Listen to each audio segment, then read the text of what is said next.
Forget everything you think you know about algebra being difficult. In the next 20 minutes, we're building your solid foundation. You'll get the key that makes all future lessons easier and gives you the confidence to solve any problem. No fluff, no wasted time. Let's jump right in. In algebra, expressions are made up of individual building blocks called terms. A term can be a single number, a single variable, which is just a letter, or numbers and variables multiplied together. For example, a, 2x, 7b squared, and even 5 are all individual terms. Now that we know what terms, the building block of algebra is, let's look at how they interact by looking at operations in algebra. The most important rule for adding and subtracting is that you can only combine like terms. Like terms are terms that have the exact same variables, and those variables must also have the exact same exponents. Here are some examples of like terms. Note that each pair has the same variables and the variables have the same exponent. If you have y on this term, then this term must also have a y to be like terms. If this y has an exponent 5, then this must have an exponent 5.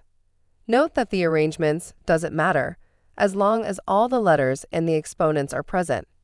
However, in algebra, we usually arrange things in alphabetical order. Now let's look at some examples of adding. Let's add 2x and 3x. Since the variable part x is the same in both terms, meaning they are like terms, we can add them. The numbers in front of the variables, in this case, 2 and 3, are called coefficients. To add like terms, we can simply add these coefficients. So, 2 plus 3 is 5, and we keep the variable part, giving us a final answer of 5x. The same rule applies to subtraction. Consider 7b squared minus 3b squared. Here, the variable part b squared is identical. So we simply subtract the coefficients. 7 minus 3 is 4. We then attach the common variable part to get our final answer, 4b squared. So, what happens when terms are not alike? Say we had the expression 4ab plus 5ac. Here, the variable parts aren't a perfect match. One is ab and the other is ac. Similarly, with 8x squared plus 6x cubed, the exponents on the variables are different. In cases like these, the terms cannot be combined. The expression is already as simple as it can get.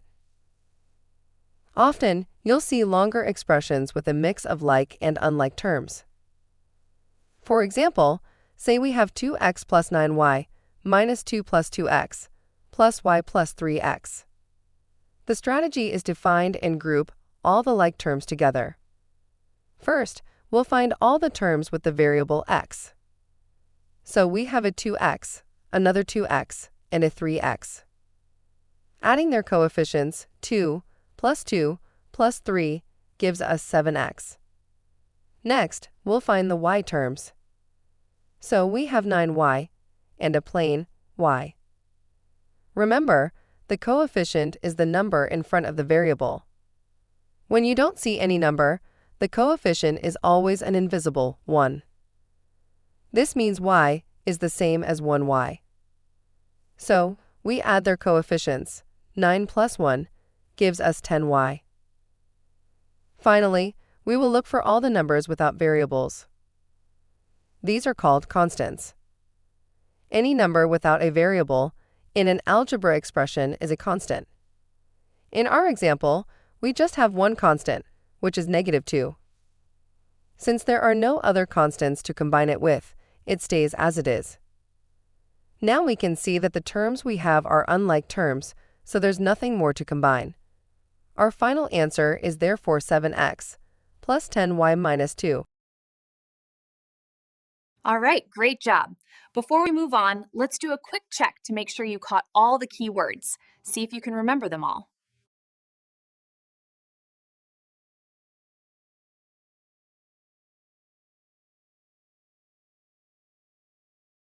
Now let's move on to multiplication and division. The main rule here is simple. Unlike addition and subtraction, you can multiply or divide any terms, even if they aren't like terms. Let's work through an example. Multiply 2x squared y squared by negative 5x cubed y squared. The first thing we will notice is that they are not like terms. The letter x does not have the same exponents. If it was adding, we wouldn't have been able to combine them, but for multiplication, we can. Let's break it down. The first step is to multiply the coefficients. We'll take the coefficients 2 and negative 5 and multiply them. 2 times negative 5 equals negative 10. Next, step 2, we will multiply the variables. So we'll multiply the variables one letter at a time. When you multiply terms with the same base or the same letter, you simply add their exponents. For the x variables, we have x squared times x cubed. We add the exponents 2 plus 3 to get x exponent 5. For the y variables, we have y squared times y squared. We add their exponents 2 plus 2 to get y exponent 4. Now we just combine all these parts to get our final answer, negative 10, x exponent 5, y exponent 4. Let's do one more multiplication example with a small twist. Multiply 3a squared b by 4a. We follow the exact same process. We'll first multiply the coefficients. We multiply the numbers in front. 3 times 4 gives us 12. Step 2, multiply the variables. We handle each letter one by one. For the a variables, we have a squared times a. Note that when you have a letter without an exponent, the exponent is 1. So the a here is the same as a exponent 1. We add the exponents 2 plus 1 to get a exponent 3. For the b variable, the first term has a b, but the second one doesn't. When a variable has no matching letter to combine with, it just gets carried over to the final answer. Since the b is part of our initial multiplication, it must be included in the result. So, we combine our piece to get the final answer, 12a cubed b.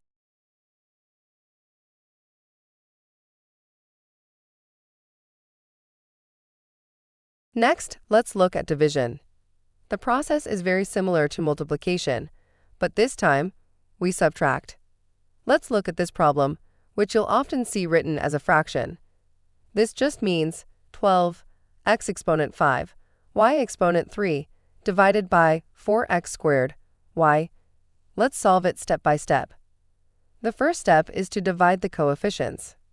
Divide the numbers. 12 divided by 4 equals 3. Next, step 2, divide the variables. We divide the variables one letter at a time. The rule is similar to multiplication, but this time we subtract instead of add. When you divide terms with the same base or letters, you subtract the exponents. For the x variables, we have x exponent 5 divided by x squared. We subtract the exponents, 5 minus 2, to get x exponent 3. For the y variables, we have y cubed divided by y. Remember, a variable without an exponent is assumed to have an exponent of 1. So, we subtract the exponents, 3 minus 1, to get y exponent 2. Now, we put the pieces together to get our final answer as 3x cubed y squared. There are a few more nuances to division, which we won't cover in this introductory video, like what happens when you subtract and get a negative exponent and more. If you want to dive deeper, you can get the complete Ultimate Algebra course at ultimatealgebra.com and go through it right now.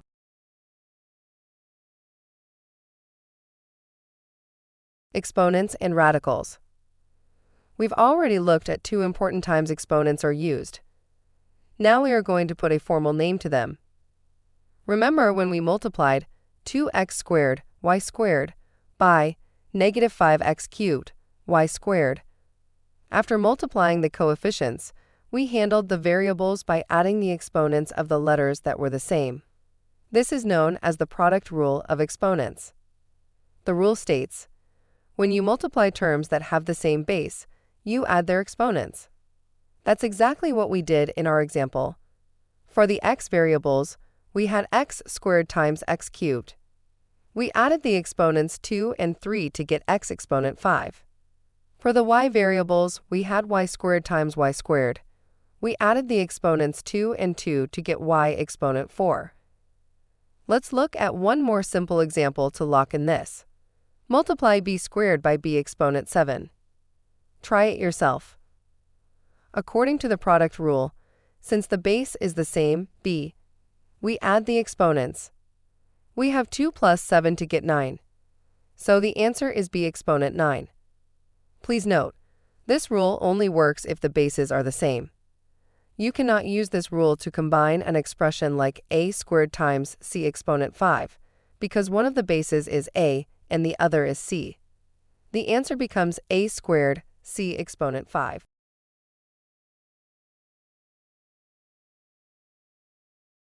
Similarly, there's a rule for division that we also used earlier. Remember when we solved the problem 12 x exponent 5, y exponent 3, divided by 4x squared y. After dividing the coefficients, we subtracted the exponents of the matching variables. This process is known as the quotient rule of exponents. The rule states, when you divide terms that have the same base, you subtract the bottom exponent from the top exponent. That's exactly what we did in our example. For the x variables, we had x exponent 5 divided by x squared. We subtract the exponents 5 minus 2 to get x exponent 3. For the y variables, we had y cubed divided by y exponent 1. We subtract the exponents 3 minus 1 to get y exponent 2. Let's look at one more simple example to lock in this. We have m exponent 8 divided by m exponent 3. Try it yourself. According to the quotient rule, since the base is the same, m, we subtract the exponents. We have 8 minus 3 to get 5.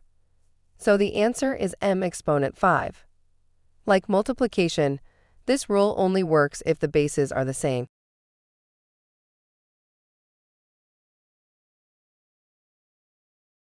The next rule we want to look at is the power rule.